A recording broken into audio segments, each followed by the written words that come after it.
2003 সালে 2 একর জমির উপর 1,65,00,000 টাকা ব্যয়ে নির্মাণ করা হয় পটুয়াখালী বাস টার্মিনাল। এই টার্মিনাল ব্যবহার করে প্রতিদিন 10,000-এর অধিক যাত্রী অন্যান্য জেলায় যাতায়াত করেন। বর্তমানে বেহাল অবস্থায় টার্মিনালটি।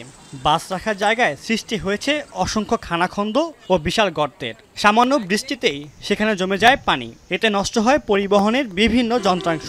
যাত্রীদেরও বাড়ে দুর্ভোগ। বাসের স্ট্যান্ড ভাঙিয়ে চুড়ে নাই, খাদা খনন হয়ে গেছে। আমরা গাড়ি নিয়ে ঢুকি, অনেক সময় টাল বাস্ট হয়, গাড়ি ফাঁসিয়ে যায়, গাড়ি পাতি ভাঙে, অনেক দুর্ভোগ। মনে করেন এই গাড়ি নামতে গেলে অনেক সময় দেখা যায় ফাঁসিয়ে পড়ি। ফাঁসিয়ে বললে মনে করেন গাড়ি উড়াবার মতো কোনো কায়দা থাকে না, তখন জগ বাজাবারও কোনো থাকে না। বৃষ্টি নামলে বৃষ্টির সময় দাঁড়ানোর মতো কোনো স্থান এদের এখানে নাই।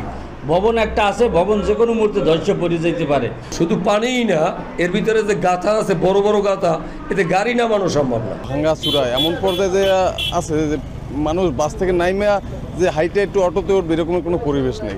বাসে আইয়ে নামাই দেবে পানির ভিতরে, জামা কাপড় সব নষ্ট। এটা নিয়ে অনেক সমস্যা। জনগুরুত্বপূর্ণ স্থাপনাটি দ্রুত সংস্কারের দাবি বাস মালিক সমিতির। আর পৌর প্রশাসক বলছেন, আধুনিক বাস স্ট্যান্ড নির্মাণের প্রকল্প হাতে নেওয়া হয়েছে।